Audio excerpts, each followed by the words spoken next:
Kali ini kita akan coba bikin perpindahan animasi. Jadi kita akan siapkan animasi buat si karakter kita ini lebih dari satu, yang nantinya kita akan gunakan tombol, yaitu pada kanvas yang nanti muncul.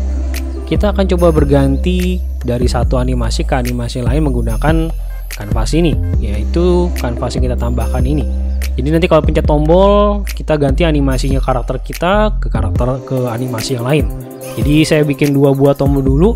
Ini pada saat menambahkan tombol nih sangat disarankan kalau kalian mau bikin di kanan bawah nih misalkan. Jadi pastikan anchornya di sini kalau memang mau di kanan bawah adalah menggunakan anchor yang kanan bawah. Jadi nanti ketika handphone layarnya berbeda, dia akan anchoring posisinya nggak berantakan. Jadi dengan demikian ini coba saya sesuaikan dulu. Jadi kasih button, kasih nama mungkin ini bilangnya attack 1 ya. Ya, jadi dengan begitu saya sudah membuat dua buah button yang saya besarkan sedikit, kemudian juga posisinya di kanan bawah, dan saya kembali ke dua dimensi tadi supaya lebih gampang ngaturnya. Jadi saya atur sedemikian rupa. Kanvas itu biasanya ada option di sini sebelah sini namanya canvas scaler. Pada saat kalian mengklik kanvasnya, di canvas scaler itu kita bisa ganti misalkan scale with screen size. Jadi dia akan menyesuaikan ukuran kanvas itu dengan screen resolusi layar handphone kalian. Ini reference resolutionnya ya tergantung dia 16:9 atau 7:4 atau gimana gitu kan. Ini mungkin udah cocok 800-600 karena sesuai dengan 16:9 juga.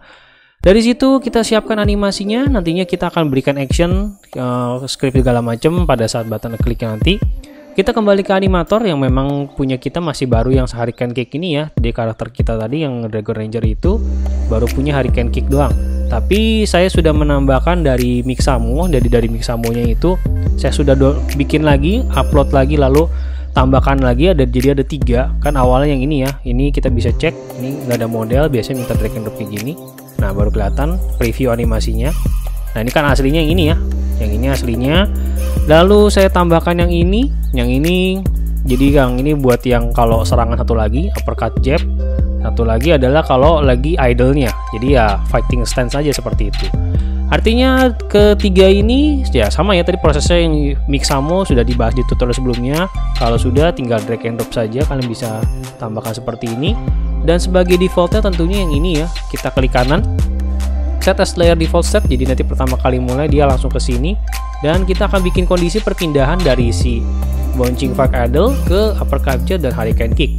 Itu kita akan bikin suatu parameter di sebelah sini, yaitu kita akan bikin semacam kayak variabel, gimana kalau misalkan perpindahannya itu syaratnya adalah variabel tersebut. Variabel di sini kalau ditambahkan adalah menggunakan tanda panah di sebelah sini. Variabelnya itu bisa bertipe float, integer, boolean, dan trigger.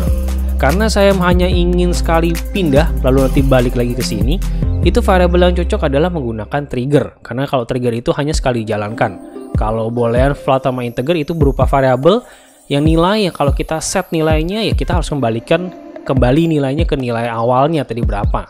Kalau trigger kita nggak perlu, kita hanya perlu panggil sekali saja dia akan langsung kepanggil sekali doang. Jadi di sini mungkin saya bilangnya yang satu uppercut ya, saya kasih uppercut.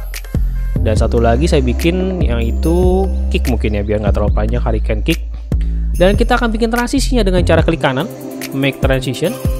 Nantinya kita ada punya tanda panah seperti ini, kita arahkan ke Hurricane Kick dan juga satu lagi arahkan ke uppercut jab.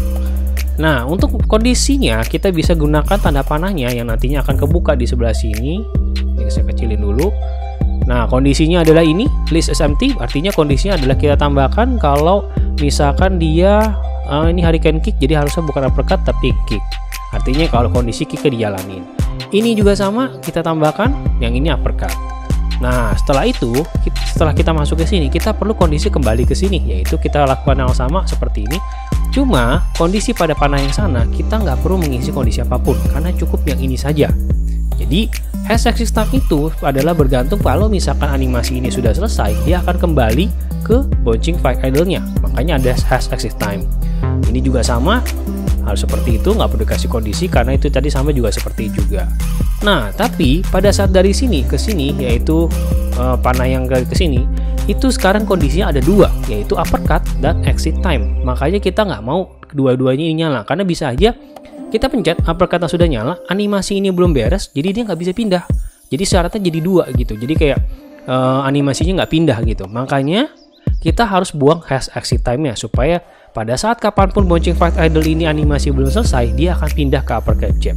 Begitu pula juga dengan yang di hurricane kick, kita buang hash exit time-nya supaya dia tidak bergantung pada dua kondisi, kick dan hash exit time. Setelah sudah seperti ini, kita tinggal perlu membuat codingnya saja supaya kita bisa. Dan codingnya saya sudah buat sedemikian rupa. Ini cukup sederhana.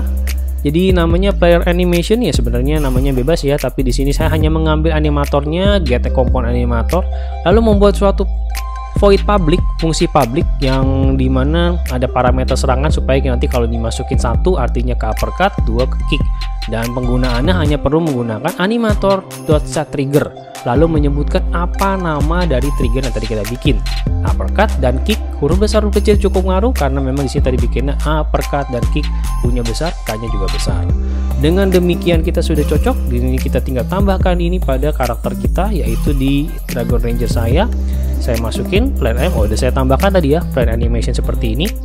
Nah, artinya setelah sudah tambahkan seperti ini, sekarang kita perlu mereferensikan fungsi public tadi pada buttonnya, karena kan kejadian pada sekarang klik button. Kita ke button. Nah, di button, di bagian bawah button ini properties, ada kondisi namanya on click. On click ini yang akan kita tambahkan, kita kasih plus seperti ini. Nantinya dia akan minta objek mana yang memiliki scriptnya. Ya, kebetulan objeknya adalah si Dragon Ranger ya. Kita bisa browse seperti ini, cari Dragon Rangernya, atau bisa juga kita drag and drop langsung Dragon Ranger ke sini. Dan nantinya functionnya menyala, yaitu player anim adalah function script yang tadi sudah kita bikin di sini tadi. Nah ya, player animnya ini. Dan kita akan ambil public void, karena memang kalau nggak di public void dia nggak muncul ya. Nah, player anim, dan di situ pasti ada animate. Nah, ini dia. Ini button tak 1, anggapannya mungkin nilainya adalah yang kita mau pindahnya ke 1. Demikian juga untuk yang button yang 2, kita lakukan hal yang sama seperti tadi juga. Kita drag and drop, lalu pilih fungsional lagi, dan kita pilih animate yang kondisinya kali ini 2, berbeda seperti itu. Ya, kita dragnya yang ini karena kan yang drag yang ada player scriptnya ya, jadi makanya dia bisa perintah seperti ini, dia kenal ada fungsi player animate-nya.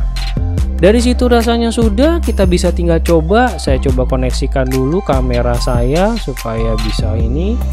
Yap, saya sudah koneksikan kamera saya dan sekarang sudah terlihat kalau saya pencet attack 1 di sini, dia akan bergerak gerakan yang pertama, lalu kembali ke animasi itu. Kita bisa lihat side by side, misalkan kita lihat seperti ini barengan sebelahan.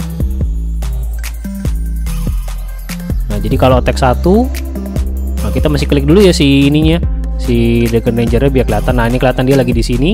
Kalau kita pencet attack 1, dia akan pindah ke uppercut jab, dan kalau saya pencet attack 2, dia akan pindah ke hurricane kick, kembali ke button fight idle-nya seperti itu.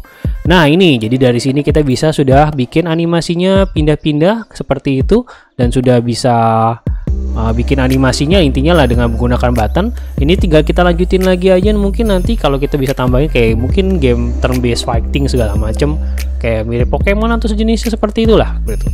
Ya, kurang lebih seperti ini tutorial kita kali ini mengenai menambahkan animasi dan menggerakkan perpindahannya. Thank you for watching, keep learning, sampai jumpa di tutorial berikutnya.